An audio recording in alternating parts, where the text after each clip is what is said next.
Racine, une tribune d'actualité sur la diversité culturelle et le vivre ensemble. Réflexion et analyse politique, enjeux sociaux et culturels, hommages et reconnaissance. À tous les mercredis matins de 8h à 9h avec Mohamed Baron, en direct du 102.3 FM. Bon matin, chères auditrices, chers auditeurs. Plaisir de vous retrouver ce mercredi 5 mai 2021. Au programme, on parlera de l'aliénation parentale, les conjoints de fait, l'engagement citoyen et un retour sur la décision de la Cour supérieure en lien avec la loi 21. Restez à l'écoute, on vous revient après une courte pause. Chaque année, plus de 30 pays soulignent la journée internationale de sensibilisation à l'aliénation parentale. Il s'agit d'un phénomène encore méconnu, mais cependant en pleine croissance, notamment chez les couples séparés. Pour comprendre le syndrome de l'aliénation parentale et son impact sur les enfants, je reçois Madame Caroline Paradis, présidente du Carrefour Aliénation parentale. Madame Paradis, bonjour. Bonjour, Monsieur Baron. Peut-être ma première question pour nos auditeurs, quelle est la définition de l'aliénation parentale et comment se traduit en réalité? Bien, l'aliénation parentale, on va dire, ça survient premièrement majoritairement en situation de post-séparation. Et c'est lorsqu'un enfant est appelé à rejeter un parent d'une façon qui est injustifiée, inexplicable. Et il va le faire sans ambivalence ni culpabilité. Mais c'est pas tous les enfants qui rejettent un parent que c'est de l'aliénation parentale. C'est important d'encadrer qu'est-ce qu'il y a derrière. Et ce qu'il y a derrière, c'est qu'un parent qui va se livrer à différents comportements qui vont influencer l'enfant d'une façon négative, il va créer des émotions négatives de l'enfant envers l'autre parent, le parent qu'on va dire ciblé. Puis ça l'entraîne une détérioration de la relation et voire une rupture de lien. Il faut comprendre aussi que le parent ciblé, c'est pas un parent qui a été violent, c'est pas un parent qui met l'enfant en insécurité, c'est un bon parent, c'est un parent avec lequel l'enfant avait une belle relation, mais il y a eu un changement drastique, là, la différence d'impact entre avant, la relation d'avant et après. Et malheureusement, ces enfants-là, ils ont un rôle à jouer, ils jouent un rôle. C'est à eux que reviennent la décision de rejeter le parent après avoir vécu toutes ces émotions négatives-là. Et le parent, lui, qui semble favoriser là-dedans, il va s'appuyer sur le fait que c'est l'enfant qui veut ça. Lui, il veut pas du tout là qu'il coupe les liens, mais c'est l'enfant. Mais c'est tout un processus. Et l'aliénation parentale, c'est vraiment c'est un abus émotif et psychologique envers l'enfant. Est-ce que ce parent-là, qui est aliéné ou non, il a un profil typique ou bien il y a au niveau psychologique ou ça se travaille avec le temps, que le parent il devient un manipulateur aliéné? Je vais dire d'entrée de jeu là, qu'aliénation parentale, c'est pas une question de genre ni de statut. Parce que souvent des mythes là, que c'est les femmes, les hommes et tout ça, que ce soit homme, femme, riche ou moins nanti, professionnel ou journalier, tout le monde, là, ça peut toucher tout le monde. Mais on voit vraiment que l'aliénation, c'est plutôt une question de personnalité. Dans les cas les plus légers, on va voir souvent de l'immaturité affective, des dépendances affectives, mais dans les cas plus sévères, et on voit ça dans les analyses psycho-légales, c'est des personnalités avec des troubles histrioniques, là, qui sont des besoins exagérés d'attention, mais aussi des personnalités narcissiques. On va parler des personnalités limites ou sociopathiques. Alors, c'est les cas les plus sévères qui vont souvent amener une rupture de lien. Oui, c'est des parents, des grands manipulateurs. Ils vont dramatiser les situations banales. Ils vont banaliser les situations de drame. Ils vont mentir. Ils vont se penser au-dessus des lois. Alors, c'est des parents très difficiles qui amènent des situations excessivement difficiles pour les enfants et tout le système. Ma question aussi, c'est pour le parent, est-ce qu'il est conscient qu'il utilise l'aliénation parentale et dans sa tête à lui, est-ce que c'est un moyen pour arracher l'amour de son enfant ou bien pour faire mal à l'autre parent?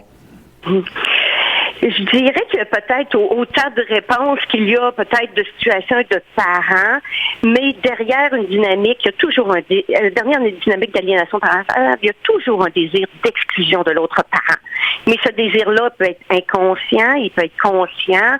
Je vais vous donner des exemples. Il y a des gens il y a des parents qui vont refaire leur petite famille, ils considèrent que l'ex-conjoint est de trop, ils dérangent leur quotidien. L'exclusion devient leur solution. Ce parent-là, il va voir que que lui-même, que sa petite situation ne verra pas le mal qu'il va faire à l'enfant. C'est inconscient, mais ça crée des problèmes majeurs pour l'enfant de cette rupture de lien-là. Ça peut être des alliances, des fusions qui sont créées où l'enfant se sent avoir le besoin de sauver le parent qui semble la plus grande victime. Il y a aussi, malheureusement, ces histoires de vengeance-là, parce qu'il nous a abandonnés, il nous a trompés, ou les abus de pouvoir sur l'autre, qui n'aura pas le dernier mot. C'est des cas qui deviennent très lourds. Donc, dépendamment des situations, c'est pour ça qu'il faut comprendre la source, il faut comprendre qu'est-ce qui est utilisé derrière, il faut comprendre quel rôle on donne à l'enfant pour mieux comprendre les enjeux d'une dynamique familiale. Parce que les sources sont nombreuses. Oui. En parlant de l'impact, quel est l'impact de l'aliénation parentale sur les parents, mais aussi surtout sur le développement des enfants? Oui. Moi, je pourrais vous parler de toute la détresse que l'on voit chez les parents qui nous appellent, mais je vais plutôt utiliser un sondage qu'on vient de faire. On est encore en train de le faire. C'est une base de données de 350 parents qui l'ont répondu. On voulait comprendre leur dynamique, mais leur impact sur leur vie aussi. Et je peux vous dire que les impacts vécus touchent toutes les sphères de leur vie. On parle de la santé psychologique, physique, la vie familiale et sociale et leur santé financière. Je peux rien que vous donner quelques résultats. C'est 80% des parents nous disent qu'ils souffrent d'anxiété, d'insomnie. C'est les 2 tiers d'entre eux qui vont s'isoler, peuvent avoir honte de ce qu'ils vivent. Il y a 60% qui souffrent de dépression. 40% qui ont dû arrêter de travailler pendant une période puis qui ont des chocs post-traumatiques. Et même 20% qui ont dû déclarer des faillites personnelles. Alors, je ne nomme que ceux-là parce qu'on en a de nombreux autres, mais on voit les conséquences qui sont dévastatrices pour les parents et le soutien adapté, les bons outils, le plus tôt possible, c'est excessivement important pour aider à diminuer ces impacts-là. C'est les parents qui sont rejetés. Et pour les enfants, eh bien, regardez, c'est un héritage qui laisse des traces indélébiles sur le développement et leur vie d'adulte. Si je regarde bien que là, les études, ça démontre des changements psychologiques, sociaux et moraux chez l'enfant. Ce qu'ils s'aperçoivent, c'est que l'aliénation parentale va éroder la pensée critique des jeunes. Elle va enlever leur capacité de jugement. Elle va autoriser les comportements extrêmes. C'est l'enfant qui construit sur une vision qui est déformée, une vision qui lui est imposée d'ailleurs. Et il y a la permission de maltraiter son parent, ses grands-parents, l'entourage, des espionner, des ignorer. L'enfant, il va apprendre à être cruel, il va apprendre à être irrespectueux. Et on voit beaucoup dans les conséquences chez ces jeunes-là. Oui, des troubles psychosomatiques, mais de la difficulté avec l'autorité, de la difficulté à socialiser, des troubles de comportement. Je regarde le tiers des enfants là qui ont répondu au niveau du sondage, ils présentaient des comportements d'automutilation lorsqu'ils sont jeunes. Oui. Et lorsqu'ils deviennent adultes, eh bien, on voit que ces jeunes adultes-là ont des difficultés sociales et affectives et relationnelles importantes. Il y a des taux élevés de dépression. On parle jusqu'à 70% que cette cohorte-là risque d'avoir des dépressions au cours de sa vie d'adulte. Alors, l'aliénation parentale, quand on regarde tout ça, c'est une maltraitance envers l'enfant. Et tu sais, cette semaine, j'écoutais Régine Laurent parler de sa présentation au rapport de la DPJ, puis elle parlait que la maltraitance d'un enfant, c'est un enjeu de santé publique. Alors, je vais vous dire qu'on est entièrement d'accord avec ça. On le voit tous les jours. Et l'aliénation parentale, c'est vraiment un enjeu de santé publique. Oui. Si l'aliénation parentale, peut-être, elle est plus simple pour les psychologues et les professionnels de la santé de la déterminer, c'est pas le cas possiblement pour le milieu juridique. Comment les juges puissent déterminer l'existence du cas de l'aliénation parentale? Bien, c'est sûr qu'il y a de nombreux enjeux actuellement et j'espère que le nouveau droit de la famille va venir amener des réponses et des changements de culture et de processus au milieu juridique actuellement. Mais à court terme, si on voulait faire vraiment quelque chose en attendant là, que tout le changement se fasse, je verrais rapidement de la formation aux juges pour qu'ils détectent rapidement les nombreux drapeaux rouges que l'on voit dans ces causes-là. Il y a beaucoup de drapeaux rouges communs à toutes ces causes-là. Deuxième, on dirait aux juges s'il vous plaît, exigez d'entrée de jeu un soutien psychologique à l'enfant pour tous les enfants qui vivent dans des familles à haut conflit, que ça dure en longueur. C'est pas normal qu'on offre un avocat à un enfant plutôt que de l'aide psychologique. On veut parler de la voix de l'enfant, on veut parler de l'intérêt de l'enfant, bien, donnons du soutien à l'enfant. Et je regarde que les meilleurs avocats actuellement, ils travaillent étroitement avec des psychologues. C'est une volonté de leur part. C'est pas un changement de loi qu'il leur faut. Il y a des avocats qui le font. Et on levé le secret professionnel ou psychologique pour aider un enfant, ça se fait. Ce serait des petits changements qui feraient des grandes différences. Est-ce que le milieu juridique, les juges et les avocats, il prend en considération les rapports des psychologues et les professionnels de la santé? Parfois, mais pas toujours. Alors, c'est sûr que il y a une incohérence. Chaque juge, il va à sa façon. C'est pour ça qu'à un moment donné, on dirait que la formation chez les juges aiderait beaucoup. Et même les psychologues pourraient venir faire de la formation aux juges à même le procès pour faire en sorte de donner un genre de consistance aux différents dossiers. Et je pense aussi d'avoir un seul juge par dossier d'une famille du début à la fin, ce serait extrêmement important. C'est pas normal d'avoir 25 juges sur un même dossier où ce que ça change et que ça revire de bord des dossiers à travers les années. Et les enfants là-dedans sont les grands perdants. Tout à fait. Vous avez parlé de réforme de droit de la famille. Est-ce que les autorités sont sensibles à ce phénomène d'aliénation parentale? Est-ce qu'il y a une stratégie pour lutter contre ce fléau? Bien, je vous dirais que le ministère de la Justice a été sensible depuis nos débuts à ce fléau. Je pense qu'ils le vivent à la cour lorsque 90% de leur temps est mis sur 6% de ces familles-là. Cependant, malheureusement, les autres ministères ne semblent pas très à l'écoute, particulièrement le ministère de la Santé, qui ne répond pas nécessairement à nos invitations. Et je regarde par leurs décisions, ils nous laissent entendre que l'aliénation parentale est du domaine juridique. C'est bien malheureux. Moi, je trouve que ça démontre une grande incompréhension parce que la résolution de l'aliénation parentale est de loin psychosociale à la base, à laquelle vraiment on doit ajouter un encadrement juridique serré pour assurer le respect des ententes et la collaboration de tous là dans l'intérêt fondamental de l'enfant. Je trouve malheureusement ça devrait être il y a beaucoup de ministères qui auraient avantage à s'impliquer. Je pense au ministère de la Santé, de la Justice, de la famille et de l'éducation. Un enfant qui vit ça à la maison, qui arrive à l'école, qui a des troubles de comportement, qui dérange toute la classe, qui tombe dans des problèmes de dépendance, cet enfant-là, il nous coûte quoi? Il faut rentrer il faut rentrer en psychiatrie. Il coûte quoi cet enfant-là à tout notre système, à la famille, à l'éducation, à la justice, à la santé? Alors, malheureusement, c'est pas encore très, très bien compris les impacts de tout ce que ça peut avoir pour notre société. C'est un coût énorme, l'aliénation parentale pour notre société. Ça serait le temps qu'on y mette des dollars peut-être pour être entendu. Un dernier message brièvement, Madame Paradis. Qu'est-ce que vous pouvez dire aux parents qui demandent de l'aide? Mais de s'éduquer. La première chose, de s'éduquer. Qu'est-ce que c'est l'aliénation parentale et c'est quoi les signes précurseurs ou les signes qu'on peut voir? Parce que plus tôt on le prend, plus ça sera, plus on va pouvoir protéger la santé de nos enfants puis protéger la situation. Nous autres, on le voit là, 25% environ des gens qui viennent nous voir sont presque en prévention ou sont très tôt et on arrive vraiment à les aider, à les outiller pour que leur cause, autant au niveau juridique, autant que leur relation avec leurs enfants soit préservée.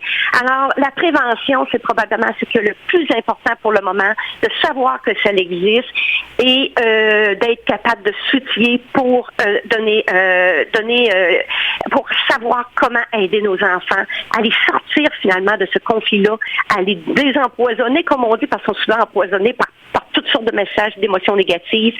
Et puis la formation des professionnels, ça serait une autre affaire aussi qui serait excessivement urgente à mettre en place pour aider nos enfants. Donc, les parents qui aillent sur le site aliénationparentale.ca, qui lisent le site, il y a beaucoup d'informations, qui fassent leur propre analyse et qui viennent chercher des outils au besoin.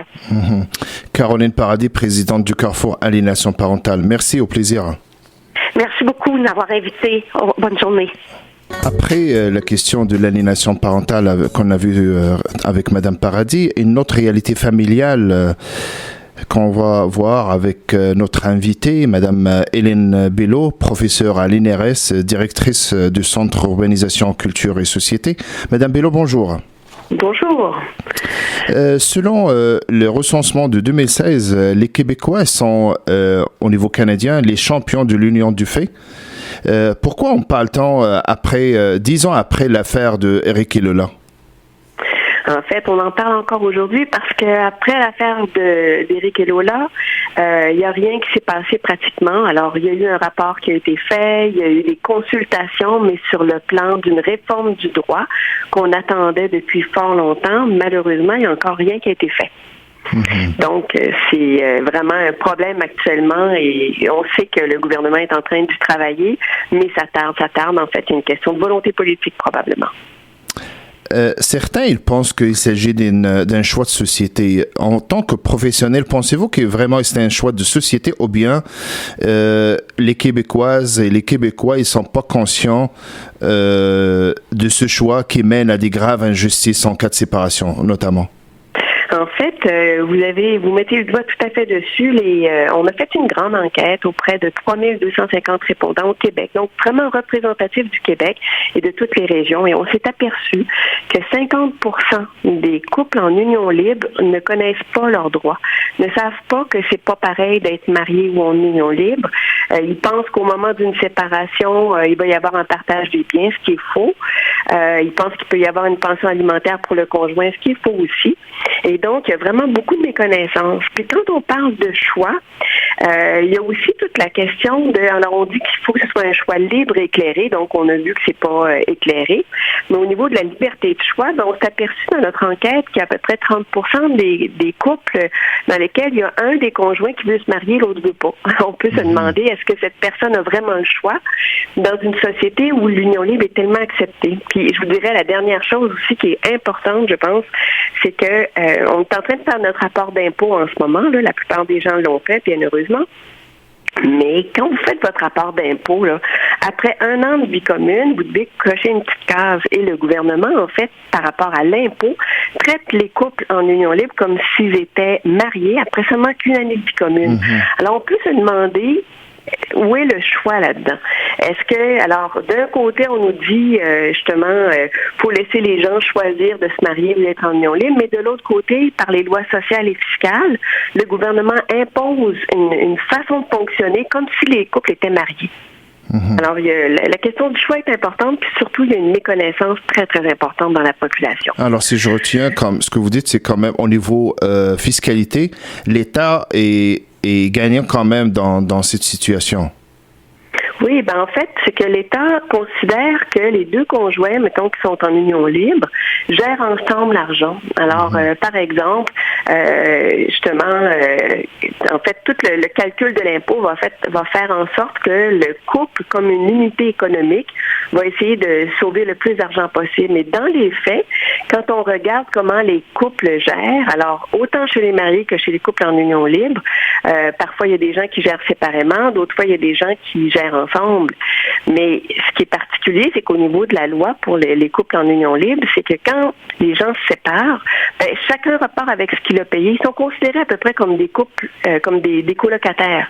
Alors même si un couple, ça fait 10 ans qu'ils vivent ensemble, même s'ils ont des enfants, s'ils sont en union libre, chacun repart avec ce qu'il a payé. Et donc, le gouvernement, oui, en fait, s'appuie, par exemple, pour l'aide sociale dans un couple en union libre. On va demander justement, après 1 an ou 2 ans de vie commune, on va demander combien fait votre conjoint ou votre conjointe, puis on va calculer en fait les prestations qui vont être données en fonction du revenu familial. Alors, il y a comme c'est comme si le gouvernement envoyait 2 messages complètement différents. D'un côté, on dit c'est très, très différent au moment d'une séparation d'être marié ou d'être en union libre. Et de l'autre côté, dans la vie quotidienne, pour l'impôt et les lois sociales, le gouvernement traite les couples en union libre comme s'ils étaient mariés. Alors, c'est pour ça, d'ailleurs, que les gens sont si mélangés par rapport aux lois qui touchent la vie matrimoniale. Est-ce que c'est pour cette raison que vous et d'autres groupes demandent un cadre juridique, même si les conjoints de fait ont la possibilité de signer un contrat de vie commune pour se protéger?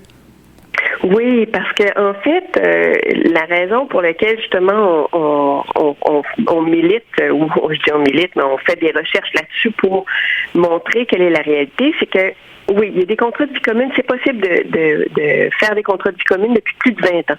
Mais les gens ne le font pas. Parce qu'un contrat de vie commune, c'est comme un contrat de séparation. Et dès que les gens commencent à le faire, ça crée des tensions au sein des couples et tout ça. Et malheureusement, ce qu'on voit sur le terrain, très concrètement, c'est que ce sont les femmes qui payent la facture, justement, de ces ruptures conjugales. En fait, ce qui se passe, c'est que quand arrivent les enfants, les femmes, qu'elles soient mariées ou non, souvent vont réduire leur temps de travail. Les hommes vont l'augmenter parce qu'il y a un manque à gagner dans le ménage. Et ce qui va se passer, en fait, c'est qu'au moment d'une séparation, les femmes auront moins travaillé, donc auront moins avancé dans leur carrière. Mais au moment d'une séparation, dans les couples en union libre, comme je le disais tout à l'heure, chacun repart avec ce qu'il a payé. L'autre chose, et donc, il n'y a pas de compensation pour ce temps que les femmes ont passé à s'occuper des enfants, à s'occuper du ménage, etc. Et donc, un autre élément aussi qu'on s'est aperçu, c'est que les femmes ont tendance à payer pour le quotidien. La nourriture, les vêtements des enfants, tout ce qui part. Et les hommes, comme ils travaillent plus, puis comme ils ont un meilleur crédit, ils vont payer les plus gros morceaux. Mais comme c'est la facture qui fait la preuve en union libre, les hommes peuvent partir avec les meubles et tout, alors que les femmes peuvent finalement se retrouver avec les sacs d'épicerie vides, je peux dire. Mais ça va plus loin que ça, en fait. On sent vraiment que les femmes en union libre paient le prix de la vie familiale parce qu'elles ne peuvent pas épargner non plus. Puis bon, quand on est marié, il y a le patrimoine familial qui fait en sorte qu'on va partager aussi les fonds de retraite. Mais en union libre, c'est pas le cas. C'est chacun repart avec ses affaires.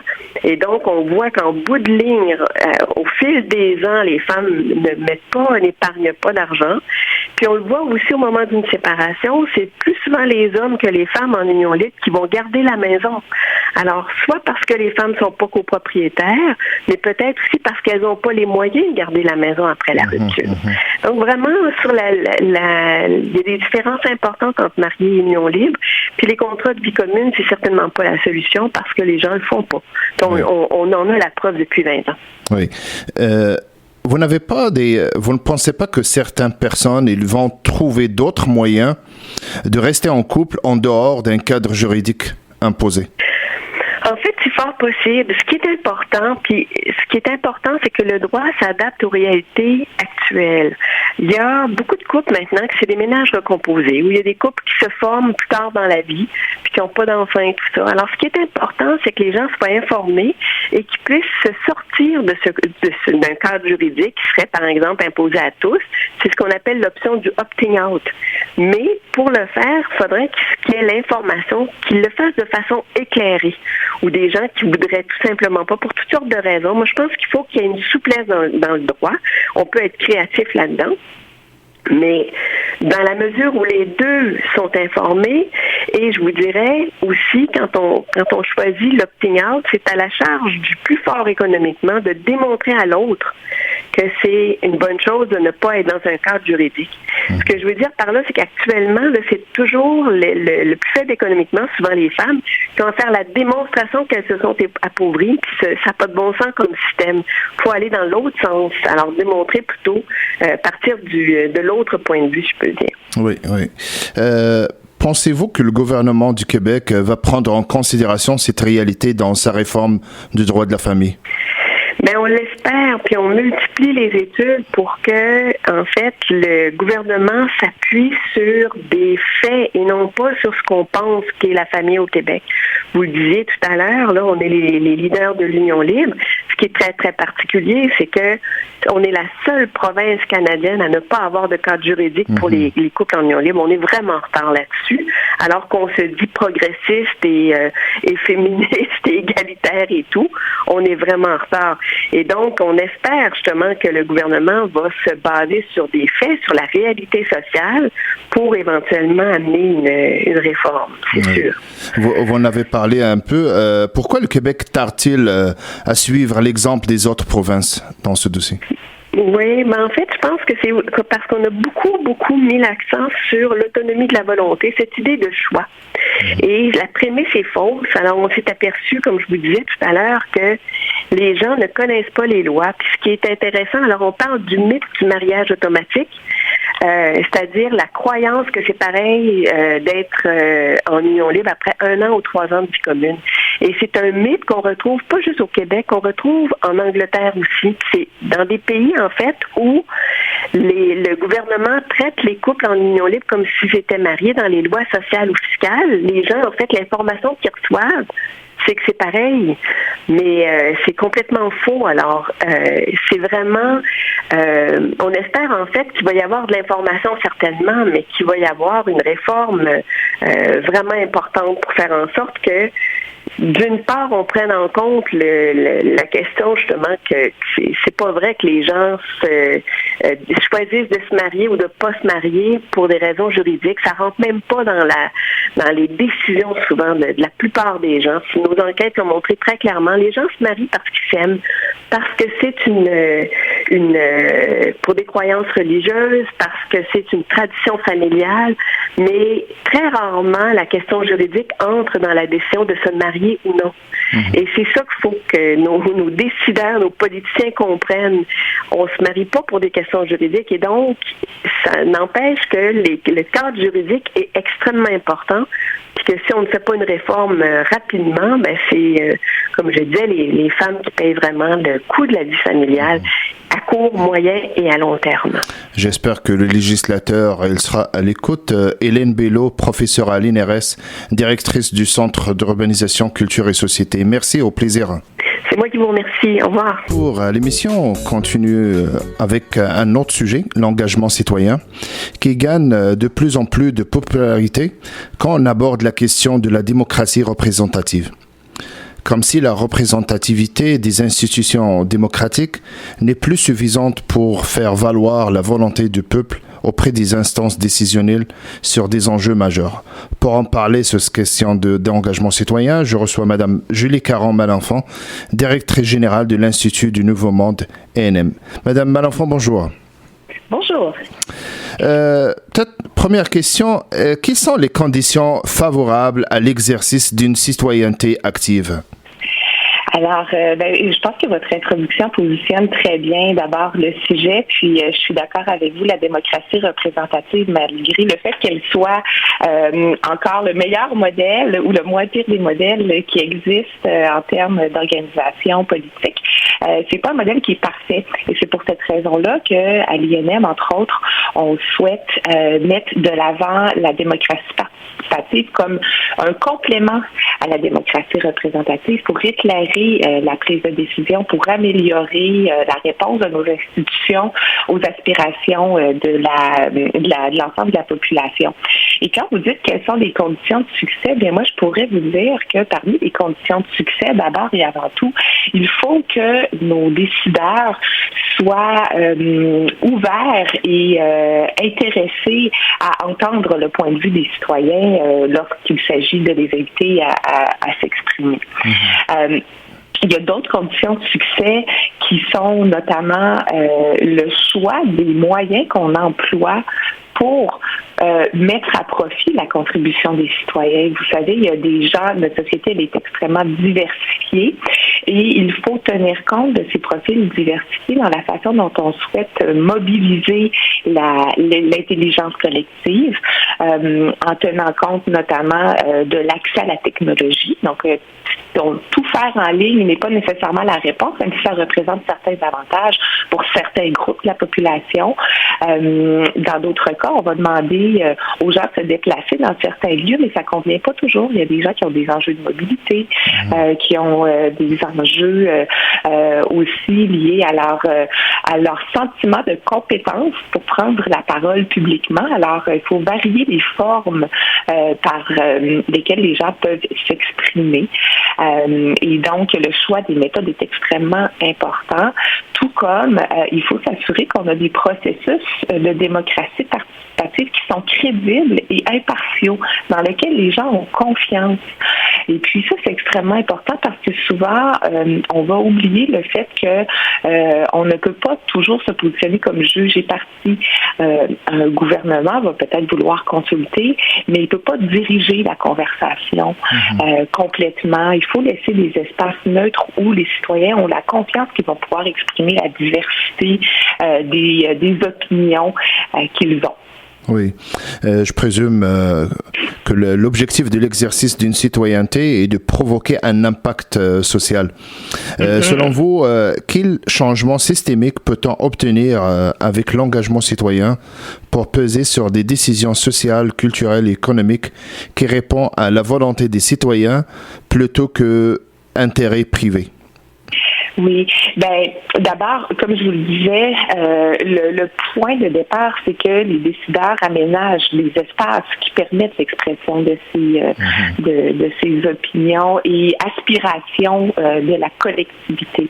La participation publique, c'est comme ça qu'on l'appelle dans notre jargon, est vraiment destinée à améliorer nos institutions, nos politiques publiques dans un objectif de bien commun. Donc, l'idée ici, c'est pas de faire le cumulatif des points de vue individuels, mais d'amener les gens, l'ensemble des acteurs de la société à prendre en considération les préoccupations, les leurs, mais aussi celles de leurs concitoyens et autres commettants. Alors, il est important qu'on puisse mettre en place ces conditions-là, mais une fois que les conditions sont sur place, je peux vous donner des exemples concrets. Oui. Je pense que c'est la meilleure façon d'illustrer une réponse à votre question. Vous avez sans doute entendu parler cette semaine du dépôt de la commission Laurent, qui était la commission spéciale sur les droits de la jeunesse et la protection des enfants. Cette commission, qui a été mandatée par le gouvernement, a fait appel à l'INM pour animer 42 forums partout au Québec pour que les citoyens et les intervenants puissent partager leurs points de vue, les difficultés qu'ils rencontrent et les solutions qu'ils souhaitent voir se déployer pour améliorer les choses, parce qu'on comprend que notre système est en quelque sorte un peu brisé. Mais donc ce rapport-là a été déposé. On retrouve dans le rapport, selon mes collègues, plus de 150 références aux interventions qui ont été faites dans le cadre des forums que nous avons animés. Alors, c'est pour vous dire que quand on fait bien les choses, la voix des citoyens est portée jusqu'aux décideurs et on s'appuie même sur ces points de vue-là pour élaborer des recommandations pour améliorer le système. On l'a vu encore récemment dans un tout autre domaine. À Laval, cette semaine, on inaugurait une école qui s'appelle, je crois, les Aventuriers. Une école qui a été conçue, imaginée en s'inspirant des points de vue qui ont été exprimés par l'ensemble de la collectivité lavalloise en 2018 lors d'une conversation publique que l'INM a animée sur l'école de l'avenir sur le territoire lavallois. Donc, c'est pour vous dire qu'il y a une série de décisions qui, à partir du moment où on a remis notre rapport qui contenait la parole des citoyens, on a remis notre rapport à la commission scolaire. C'était une commission scolaire à l'époque, c'est rendu un centre de service, mais il y a une série de décisions qui ont été prises depuis 2018 qui ont conduit à la construction de cette école-là aujourd'hui qui va bénéficier aux générations à venir. Alors, c'est des exemples, je dirais, concrets de l'impact que l'engagement citoyen peut avoir. Et comme je vous dis, c'est vrai que l'important ici, ce n'est pas de faire le cumulatif des opinions individuelles, mais d'amener les gens à se projeter dans un exercice de réflexion où c'est la collectivité qui est prise en considération comme étant la principale bénéficiaire. C'est intéressant, de belles exemples, mais ma question aussi, c'est qu'est-ce qui se passe si l'impact social souhaité il n'est pas à la hauteur ou ne correspond pas à l'orientation du système en place? Il peut se passer toutes sortes de choses, du mécontentement, il peut se passer des conversations qui se poursuivent. Quand on est, ça peut se passer aussi comme un gouvernement qui n'est pas réélu sur la base de peut-être d'une insatisfaction de la population par rapport aux besoins qui sont exprimés en cours de mandat. On va se diriger vers des élections municipales cet automne. Peut-être que vos auditeurs le savent, et peut-être d'autres ne le savent pas, mais au niveau municipal, qui est le palier de gouvernement, qui voit les impacts les plus concrets dans la vie des citoyennes et des citoyens, bien, à l'échelle du Québec, c'est un citoyen sur deux qui vote, ou on peut le prendre inversement, un citoyen sur deux qui ne vote pas. Alors, il est important de ne pas tenir pour acquis que les gens qui votent sont les seuls qui ont un intérêt dans la vie collective. Il y a un décrochage de beaucoup de personnes du système, notamment lors des élections générales, ce qui est déplorable, mais ce n'est pas une raison suffisante pour ne pas tenir compte de leur point de vue en cours de mandat. 4 ans, c'est long, de plus en plus long, considérant la vitesse des changements auxquels on est confronté aujourd'hui. Et donc, il est important de maintenir une conversation en continu avec la population et avec tous les commettants, pas uniquement ceux qui ont voté en faveur du gouvernement ou du parti politique ou des élus qui sont en place, mais de l'ensemble des citoyens, parce que nos dirigeants sont là pour assurer le bien-être de l'ensemble de la collectivité et pas uniquement des personnes qui ont voté pour eux. Vous avez parlé décrochage ou d'autres alternatives pour que les gens s'expriment. Il s'agit des médias sociaux qui ont quand même une influence à considérer. Par contre, pensez-vous que les médias sociaux, ils ont affecté la profondeur de débat de société? Absolument, absolument.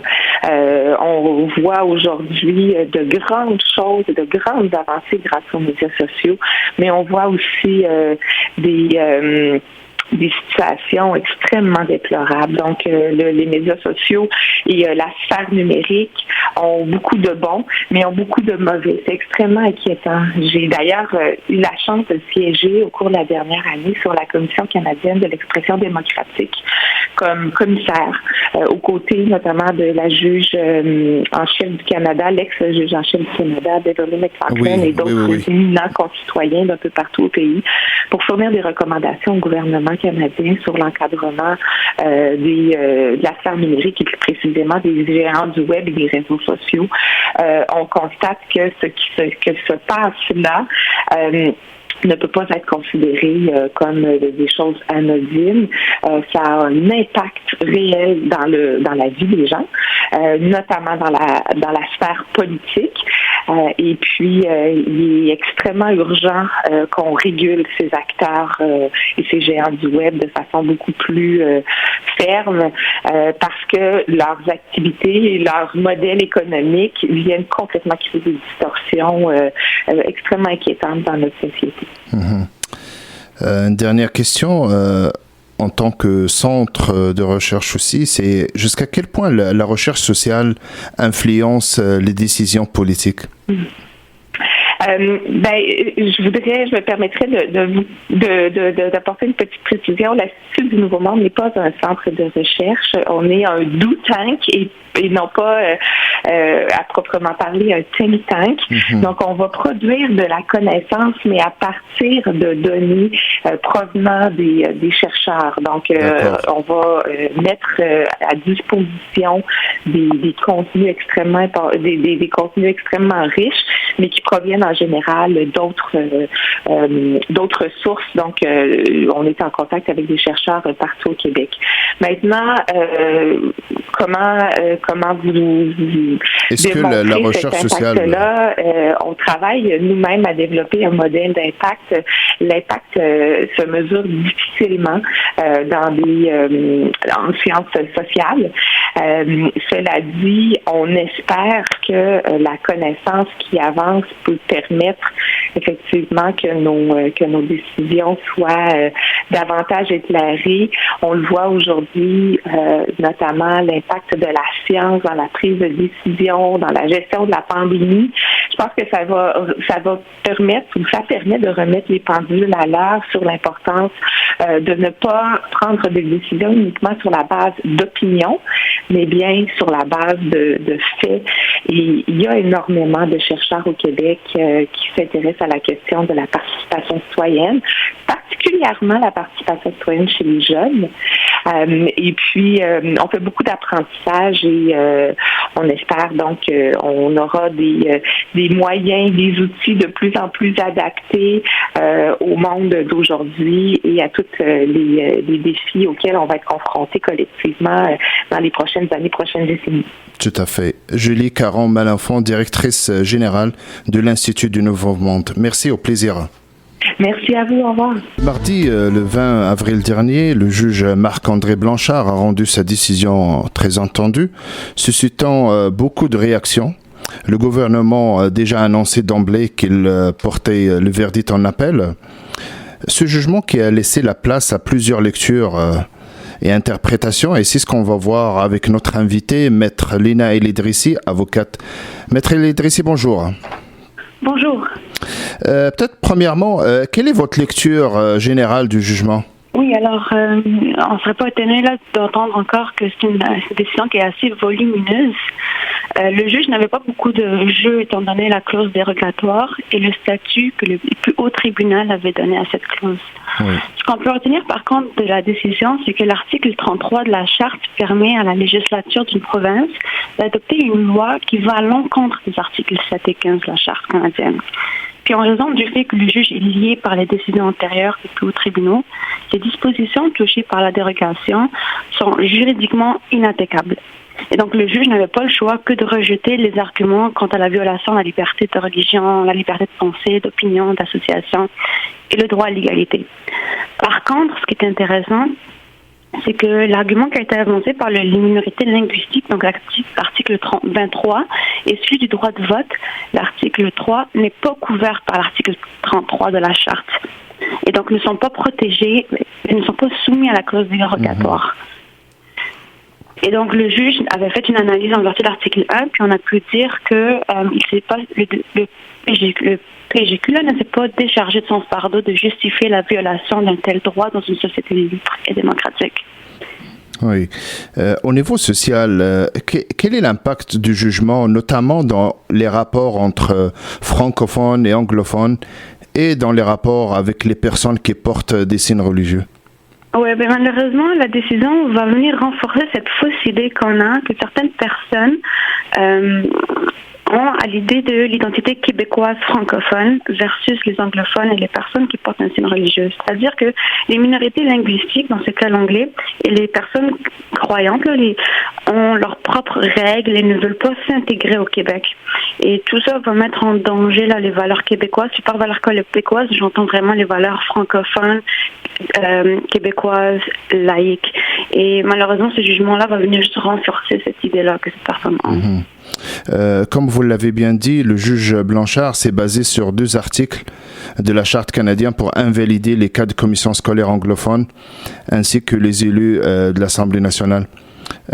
Pourquoi il n'a pas considéré, par exemple, que le porte-voile est plutôt culturel que religieux et faire les mêmes interprétations pour l'ensemble des éléments? Oui, mais c'est ça. Mais comme on avait dit, la clause dérogatoire va vraiment toucher les articles 7 à 15. Et donc, elle va venir toucher le droit à la conscience, donc le droit de la religion. Et cet argument, parce qu'elle est soumise à la clause dérogatoire, elle est automatiquement rejetée. On peut pas, le juge peut rien faire, elle est inattaquable, comme on l'a dit. Et ce qui est différent avec l'article 23, puis si on lit le libellé de l'article 23, c'est vraiment, il s'applique à une protection pour les institutions publiques d'enseignement des minorités linguistiques, dans le cas de l'anglais. Donc l'article 23 va vraiment protéger les institutions publiques d'enseignement. Et donc c'est pour ça que le juge est venu dire que c'est pas protégé par la clause dérogatoire, parce que la clause dérogatoire s'arrête aux articles 15 et lui c'est l'article 23, puis dans l'autre cas c'était l'article 3, donc c'est 7 à 15 et 2, donc pas 23. 3 ni 3. Et le juge n'aurait pas pu juste élargir son application pour dire on va l'appliquer aux institutions publiques francophones parce que c'est pas ça l'intention de l'article, puis ça aurait été un motif énorme d'appel. Le juge Blanchard a estimé que le Québec a fait un usage excessif en parlant de dérogation. Pensez-vous que sans la dérogation, la loi sur la laïcité serait invalide? Oui, en fait, quand on conteste une loi, généralement, parce qu'elle viole les droits et libertés, le juge va venir faire une analyse en vertu de l'article 1er. Donc, à savoir si, est-ce que l'utilisation, c'est quoi l'objectif réel et la justification aussi, mais également, est-ce qu'il y a une urgence? Donc, plusieurs critères là, de l'article 1er. Puis, dans le cas, on voit plusieurs commentaires du juge, on appelle ça des épithètes et commentaires. Le juge est venu dire que le PGQ ne s'est pas déchargé de son fardeau pour justifier le caractère urgent, réel de la loi pour violer ça. Et donc, en raison de la clause dérogatoire, il ne peut rien faire, mais le PGQ ne s'est pas déchargé de son fardeau. Ça fait en sorte qu'on peut comprendre que sans la clause dérogatoire, plusieurs articles de la loi 21 auraient été déclarés inopérantes là, pour cause d'invalidité. Certainement. Le jugement ne clôt pas le débat autant. Pensez-vous qu'à la Cour suprême, on peut on peut ouvrir le débat sur la faisabilité de la charte aussi, tant que telle, vu que la société québécoise et canadienne a vu quand même un grand changement? Ce serait vraiment intéressant. C'est ce qu'on espère, parce que, puis c'est ce que le juge l'a mis, là, on appelle ça un très grand obitaire, un grand commentaire, où est-ce que le juge est venu, il a écrit à nous, je veux dire, les juristes, mais également à la société, mais également aux juges, en leur disant peut-être qu'il serait temps de revoir l'utilité, la pertinence de la clause dérogatoire dans une société juste et démocratique actuellement, puis la façon comment elle a été utilisée. Parce que ce qu'on voit ici, avec la loi 21, c'est qu'elle a été passée sous bâillon. Donc, elle n'a pas pu faire l'objet d'un grand débat à l'Assemblée nationale. On a mis la clause dérogatoire, puis ce qui est intéressant, c'est qu'elle est venue systématiquement supprimer tous les droits des personnes. Donc, on parle de droit à l'avocat parce que son application en vertu de la charte la charte québécoise, elle a juste donc le droit à l'avocat, elle a brimé le droit de plusieurs qui n'ont même pas rapport avec la laïcité en tant que telle. Et pour le juge, ça, c'était quelque chose qui était un peu problématique parce que c'était juste une violation en bloc des droits. Et il est venu dire un petit peu en commentaire, peut-être que les juges devraient resserrer là, un petit peu la vis pour pouvoir l'utilisation d'une telle clause parce que ça n'a pas de bon sens. La façon comment elle a été utilisée, ça n'a pas vraiment de sens. Je paraphrase, c'est pas vraiment le terme, mais c'est un peu ce qu'on peut comprendre de la décision. Oui. Et donc, peut-être, ça dépend, c'est quoi la mentalité, c'est quoi le mind qu'aura les tribunaux lorsqu'ils entendent la cause. Est-ce qu'ils voudraient rouvrir le débat sur la clause dérogatoire pour pouvoir limiter son utilisation? Ou est-ce que les tribunaux voudraient dire, nous, on préfère garder le stare decisis, puis on aime comment ça est interprété? C'est vraiment, ça va dépendre de la décision de la Cour. Oui. Mais certainement que, peu importe la décision, si jamais dans l'éventualité, les tribunaux décident de rouvrir le dossier, et la clause dérogatoire qu'ils vont faire, c'est que c'est clair que au niveau de la Cour, au niveau de la société, ça va créer le débat. Est-ce que on veut que les anglophones, parce que pour la Cour suprême, pour les Québécois, c'est majoritairement des juges anglophones, veulent se mêler de notre politique à nous Québécoises, de nos décisions. Est-ce que nous avons un gouvernement des juges? Donc ça va créer toute ce dynamisme dans la société québécoise là, qui ne serait pas sain nécessairement. Et ça va pouvoir aider la certaine partie politique. Comme j'avais dit, le jugement ne clôt pas le débat. Au-delà de l'aspect juridique, il faudra renouveler la disposition de dérogation qui protège l'essentiel de la loi chaque 5 ans. Pensez-vous que cet enjeu risque de devenir purement politique et une carte électorale à chaque élection? Probablement. Certainement parce que de toute façon, une des raisons pourquoi le gouvernement caquiste a été élu, là, selon moi, c'est parce que justement, il a pu mettre en avant la loi sur la laïcité. C'était une de sa promotion, de pourquoi il a voulu être là. Puis les gens ont voté pour cette raison. Alors, ça peut servir à d'autres partis politiques qui voudraient aussi l'utiliser en disant nous, on est correct. Je peux penser peut-être au Parti québécois ou la création de nouvelles partis. Peut-être que pour le Parti libéral, pour pas perdre certains électeurs, ou je sais pas, ils voudront peut-être la réouvrir, mais modifier certaines clauses pour atténuer, par exemple, son application. Mais c'est certain, c'est tout un débat là, qui va être utilisé là encore durant la politique. Maître Lédressier, merci d'avoir répondu à notre invitation. Maître Lédressier, avocate, au plaisir. Mais merci à vous. Bonne journée. C'est la fin de notre émission. Merci de votre écoute. J'espère qu'on était à la hauteur de vos attentes. Merci à mon équipe de recherche. Merci à René à la régie. Je vous donne rendez-vous le mercredi prochain à la même heure en direct de 102.3 FM. Merci.